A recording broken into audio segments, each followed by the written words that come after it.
Okay, sweet, sweet, sweet.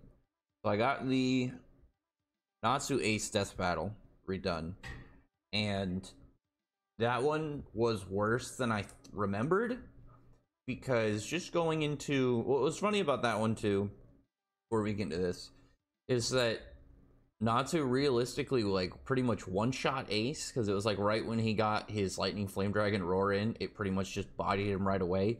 And they're like, yeah, all Natsu needed was one good hit. But if you know anything about how Natsu, not just Natsu, but Slayer Wizards work, that first bit, within the first like 10 seconds of the video, Natsu drives into Ace, and then Ace's Logia intangibility happens and Natsu goes through, which wouldn't be the case because Slayers can touch their element as if it's solid material. So, you know, say if you had someone, or like Wendy goes in attack, it's like you can still make the argument for intangibility. Not even talking obviously about Wendy's enchantment abilities and whatnot in place, just talking about a straight plain physical hit. But Natsu as a fire dragon slayer would be able to still touch Ace. So him turning into fire doesn't mean anything when he's up against somebody like Natsu, or if he was up against somebody like Zankro, or any slayers that have a fire and heat sense set of ability. And I just thought that was funny because there was stuff I remembered from the first time I watched it, which is when it came out. And like I remembered certain aspects the whole time. Like obviously it's like Natsu wins with Lightning Flame Dragon mode, and he pretty much wins in one shot. But I one thing I didn't really think about until I rewatched it is it's like they bring up like Fire Dragon King mode and Dragon Force. Obviously at the time of, Natsu couldn't use Dragon Force at will, so it's kind of not the most sensible to bring it into the conversation, except obviously in case of fighting somebody like Ace, there's the fact that Natsu's ability to just achieve Dragon Force through Eating of Fire potentially would occur if Ace just kept throwing stuff at him. So in that certain scenario, you would include Dragon Force because obviously it could be relevant. But in reality, it's like Natsu had these two much higher end forms at his disposal against Ace, and it's like he immediately beats Ace right when he goes into his second set of power. Hi, Tartaros. And then when you kind of gauge it and how they talked about it too, it's like, yeah, Natsu really just needed to get one hit in, but he didn't even really need the Lightning Edition to hit Ace. It's just funny to me because like on top of that, you have to like there's so many like small variables you can tell that you wouldn't even really think too much about if you hadn't really had a knowledge of the series. But it's like the fact that one, we know that Logias can be hurt by superior variations of their own attribute, like with Ace being hurt by magma. But Natsu doesn't have regular fire, it's dragon fire. And dragon fire, even at the start of the series, is hotter than magma. So it's one of those things, again, that's like, if they actually knew what they were doing, it wouldn't have been a fight. And I know they've done other fights where it's like they clearly just do stuff for entertainment and what attracts people, which, you know, is fair. You know, obviously they're trying to run an entertainment business, and that's at the end of the day the most important thing for their end. But I just know after rewatching it that the Erza Zoro one is going to probably be just as bad, if not worse. And then I'll probably rewatch Grey and S-Death, but I feel like with Grey and S-Death, it really just comes down to, again, them just not knowing anything about Slayers. Tartaros, my guy. And not really knowing how Slayers functionally mechanic and anything like that. There goes Nas. Because I know, like, for instance, it's like even going to that one, it's like they don't even bring up the fact that every single time S-Death throws an attack at Grey can eat it, just become more powerful, replenish his stamina magic, and not even be hurt by pretty much anything that she can do. But anyway, let's watch the Erza and Zoro one. I'll try and keep it, hopefully, shorter than the other one. Like, that one, like, I'd pause more, because I feel like that one just had more dumb things. What's my dog doing? How did he get that? Hold on a second.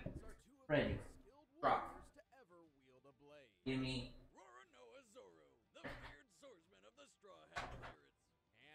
Oh. The battle mage of the fairy tale guild. He's Wiz and I'm Boomstick. And it's our job to analyze their weapons, armor, and skills to find out who would win. He had a toy he's not supposed to have inside. Because he either, like, he'll have toys that he loves and he'll keep them safe, and then have ones that he'll just destroy almost immediately and it will become parts everywhere. But he loves this toy pig, and unfortunately he will also destroy it, and then he'll be upset that it doesn't make sounds anymore. But the thing is, like, with Zoro, you can kind of like understand why people might hype Zoro up because of obviously Zoro's position in the verse. He gets a lot of hype, and he always is relatively within range of things Luffy can do. I know Gear 5 now is a completely different story, and it's gonna be the same as when I talked about Ace versus Natsu.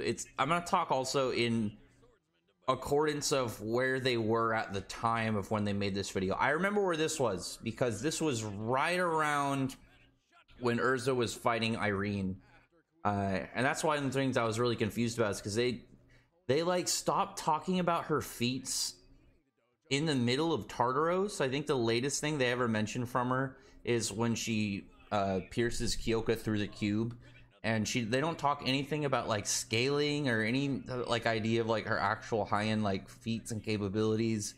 And like for speed, I know that this one I remember, I know that they use like her bit with Bisca back when she was Mulan Rogue, and she was like playing pool by deflecting bullets, and they acted like that was Erza's most fast feat.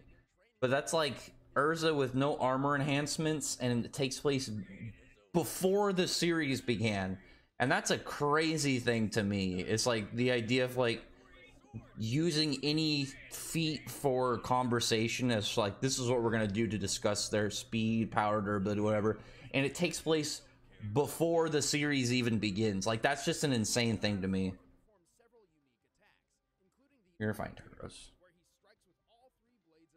But for me, it's like the easiest way to kind of debunk any claims where they think Zoro can do anything to Erza, it's like, before even going to feats, just compare people they fought. Like, Zoro's biggest one-on-one opponent is what? King and Lucci? King and Lucci? Like, they're not even, you take them, you put them in first, they're not making it to the Spriggan. They're not even making it past Margear. I love Margear as one of my like easiest examples of just power, because he's right before Spriggan tier, he's hacks, he's got powerful feats, but I also love the character, so always a thumbs up. But Zoro just doesn't have anything really crazy impressive when it comes to it. Like, he has a lot of like W's under his belt, but like the people he fights are just not even remotely close to the people that Erza's fought against. Because it's like, even if it's like, obviously Erza didn't beat Irene when they fought, her being able to contend with somebody at all is beyond anything Zoro's done by miles. Like, not even remotely close. You put Zoro up against Irene and she's gonna embarrass him. He's gonna become a sub. You know, Kaku as a character is a bit of a pussy, but I like his giraffe design. See, this isn't impressive in Fairy Tail at all. That's like what? Just like the slash that Kagura made when she was like trying to bait out Larcade. It's not that impressive. It really isn't.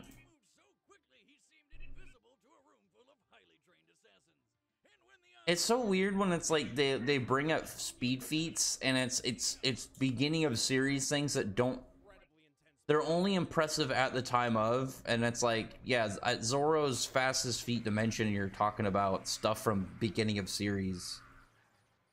I don't remember if they talk about the whole paw cannon dodging feat. Oh, willpower.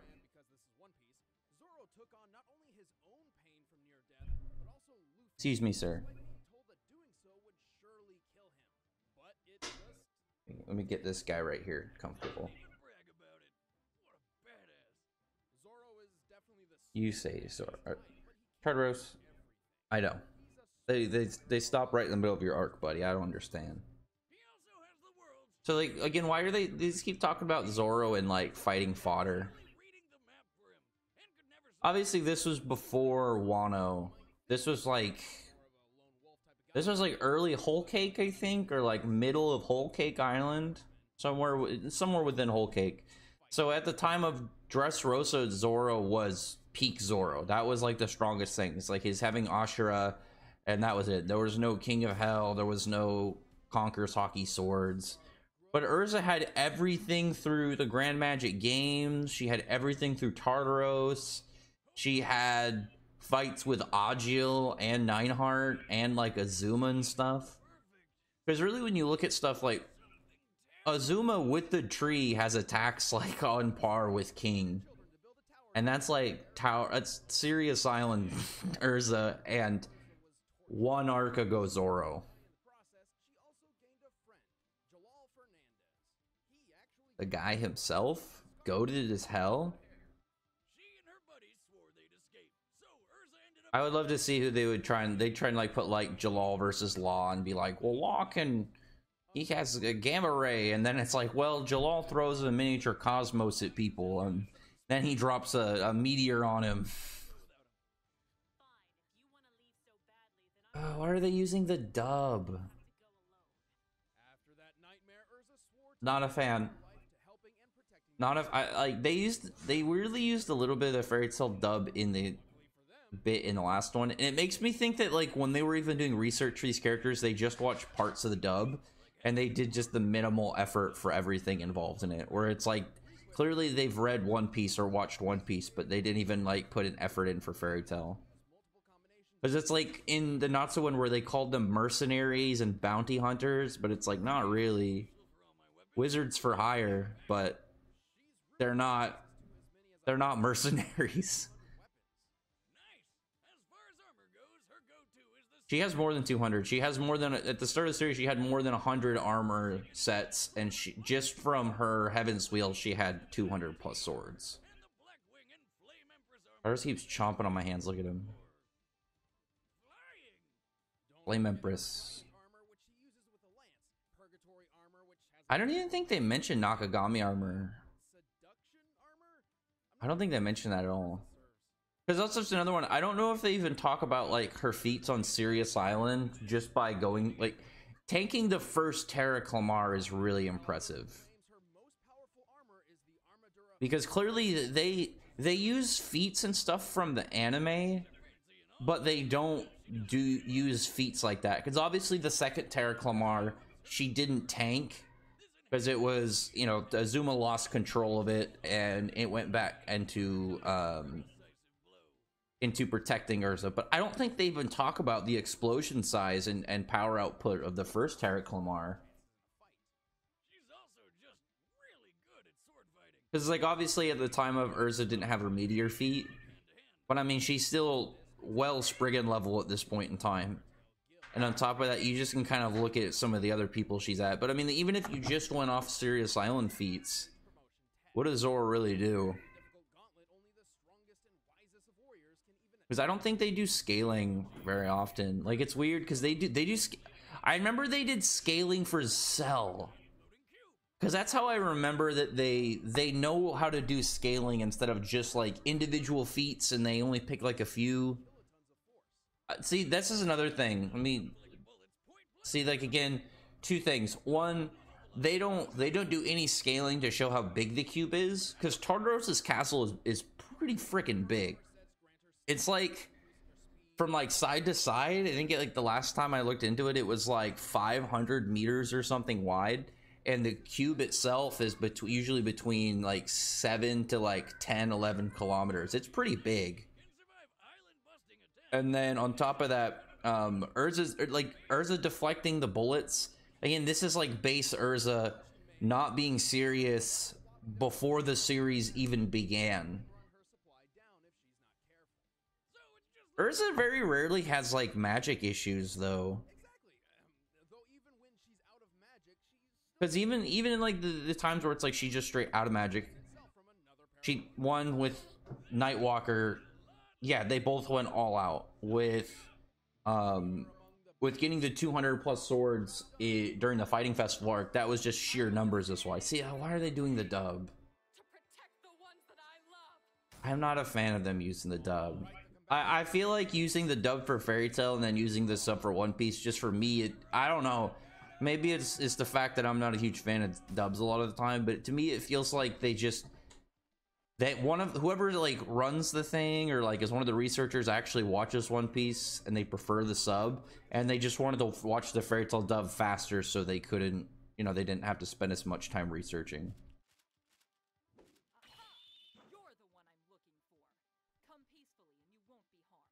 If Erza was here to arrest Zoro, Zoro would be done. Zoro would be done in the first 30 seconds.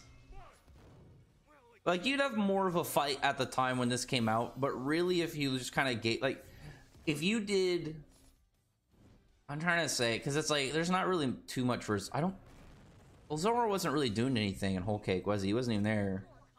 He's in Wano, right? I'm trying to remember exactly his location. But if you did like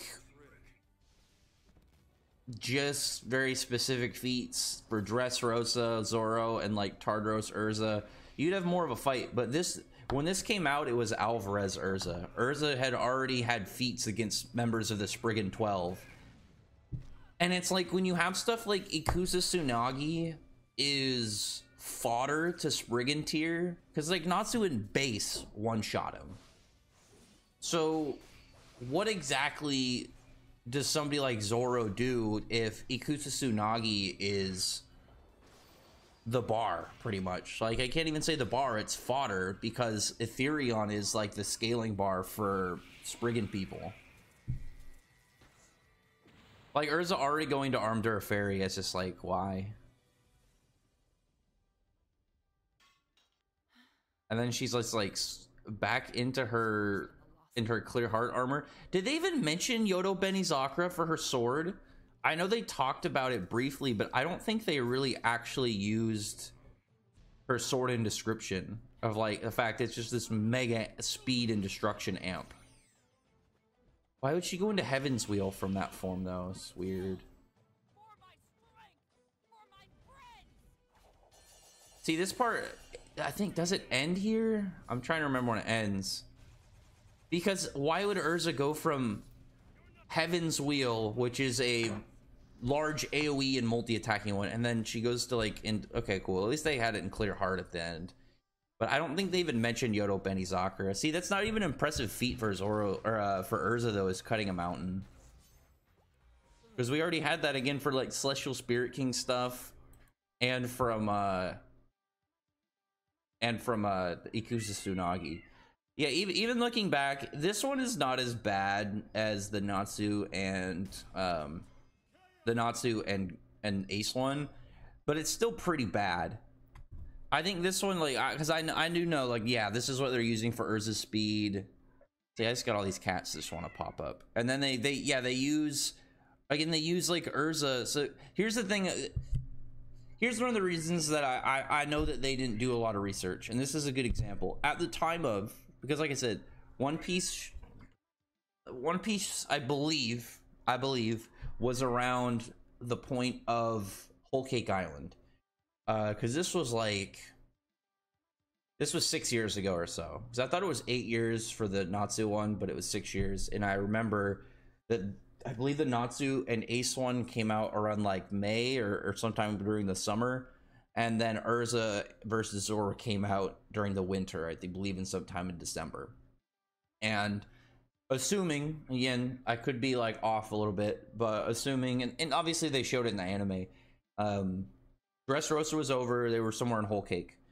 And you look at that, right? And you say, okay, well, so the most recent arc at that point was Dressrosa, and then for Fairy Tail full anime finish, they have Tardros, and I know for a fact they had Tardros. Actually, no. I'm trying to remember exactly where the anime itself was at the time. I'm pretty sure it was, because the manga was almost, yeah, it had to be, because the manga was almost done with Alvarez at this point. It was like in the like 515, somewhere like 518 or something like that at the time of when this came out. So they used information for Zoro up to the strongest point of Zoro at the time, which was through his fight with Pika and stuff. But for Erza, they like stopped mentioning her feats. Like the latest one is when she stabbed Kyoka through the cube in Tartaros, which again is also base Kyoka, and Kyoka was fine. So it's like just going off of basic one, one, then two, then three scaling just step by step. Obviously, if an attack like that doesn't even hurt Kyoka in her base, Erza is able to take out Ethereus Kyoka.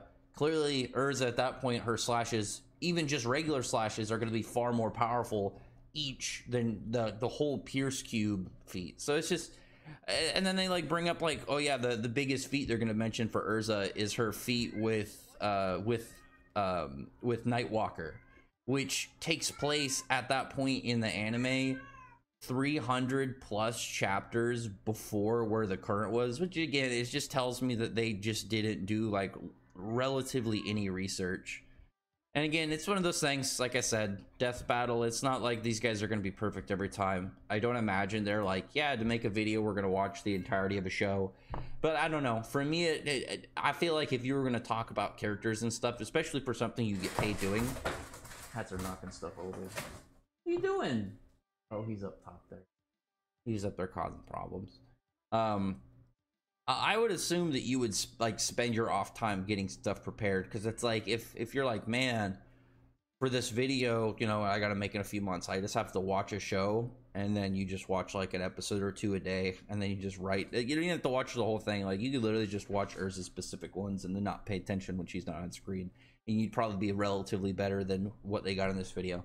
But yeah, this is a bad one. I mean, like Ethereon scaling by itself is beyond anything within One Piece. Ikusa Tsunagi has like Mihawk level slashes, and the dude was one shot by base Natsu. So I don't really see what Zoro, even at this point in time, would do. Obviously, it's even worse nowadays, like through 100 Years Quest. Erza completely no diffs all of One Piece, so there's nothing really they could do about it either. But it's just fun to look back at it. Even though, like I said, I knew it was going to be bad.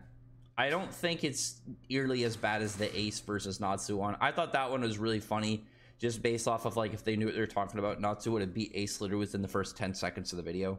But yeah, clearly, anybody who actually read both series and know where, like, the respective characters sit in terms of power, no, even at the point when this video came out, Zoro stood no chance. Zoro only really has more hype fanboys, but really when it comes down to it, he's not nearly as powerful. And again, even before like going into feats, like think of the bigger people that they fought and defeated. Because it's like when you look at people that Zoro has fought but not defeated, but he was able to do something with, you have like Kaido, but Erza has Irene, and again, Irene would turn Kaido into a little Girl Scout and send that dude rethinking his life. He would end up so humiliated to go hang out with Ivankov and go be an Okama or something. Anyway, other than that, though, comment below. Tell me your thoughts are about this. I'd be surprised if anybody in my comment section thinks Zoro stood a chance. I feel like most of the people here know it's way more powerful. It's not even remotely close. On top of that, she has so many more things at her disposal. Also, it's just a side thing. Something I've always wondered if Erza could do, but she hasn't done, is like if she was fighting Zoro or somebody like Zoro and was able to disarm them, could she like re-equip their weapon into her dimension and pretty much just take away their weapon entirely? So I've always wondered about that. That's just a side thing just to add in here. Tell me if you think that she could do that, because it's one of those things where it's like Lucy summoning a spirit and then the spirit grabs onto the opponent and then goes back to the celestial spirit world. They don't have celestial clothes, they can't breathe, and they just suffocate and die. It's just, again, one of those like mechanical things I always just wonder about. But anyway, other than that, tell me what your thoughts are, and we'll see you on the next one. I'm going to try to do the Gray and S Death one right after this.